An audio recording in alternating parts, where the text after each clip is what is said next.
Screw গজের চক্রাকার স্কেলটা 100টা সমান ভাগে বিভক্ত, তার মানে আমাদের যে সার্কুলার স্কেলের ভাগ সংখ্যা সেটা হচ্ছে 100। এর স্ক্রু পিচ 1 মিলিমিটার, তোমার পিচের মান দিয়ে দিছে।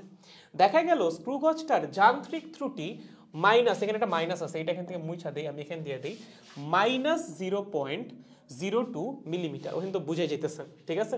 সো এটা একটা নেগেটিভ জিরো এরর দেওয়া আছে, সেটা কত -0.02 মিলিমিটার।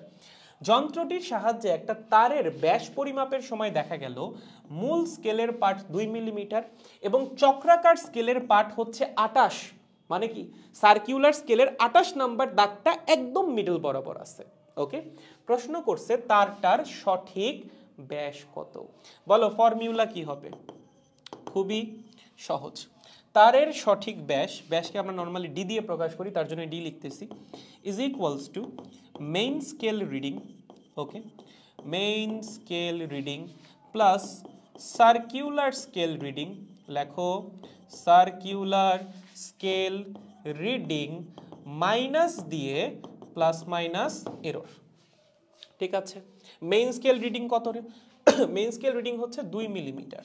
ওকে, সার্কুলার স্কেল রিডিং কেমনে বের করবা? লিস্ট কাউন্ট মাল্টিপ্লাইড বাই যেই দাগটা মাঝ বরাবর আছে। লিস্ট কাউন্ট কত এখানে? দেখো পিচের মান হচ্ছে 1 মিলিমিটার এবং সার্কুলার স্কেল ভাগ করা আছে 100টা ভাগে, তাহলে লিস্ট কাউন্টের মান কত হবে? লিস্ট কাউন্ট হবে 1 মিলিমিটার ডিভাইডেড বাই 100, 0.01 মিলিমিটার। বুঝছো? এটা হবে হচ্ছে লিস্ট কাউন্টের মান। তাহলে বসাই দাও least count 0.01 millimetre multiplied by কত নাম্বার দাগ গিয়ে পড়ছে মাঝামাঝি? 28 নাম্বার দাগ।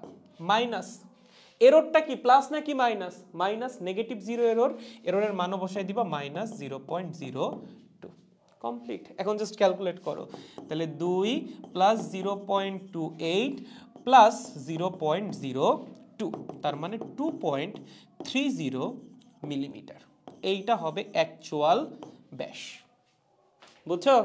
একদম সহজ, কোয়েশ্চেনে ভাবে সব দেওয়াই থাকবে যদি আসে, তোমার জাস্ট ফর্মুলার মধ্যে বসায়া ক্যালকুলেট করা, আর কোনো কাজ নাই। পারবা না সবাই?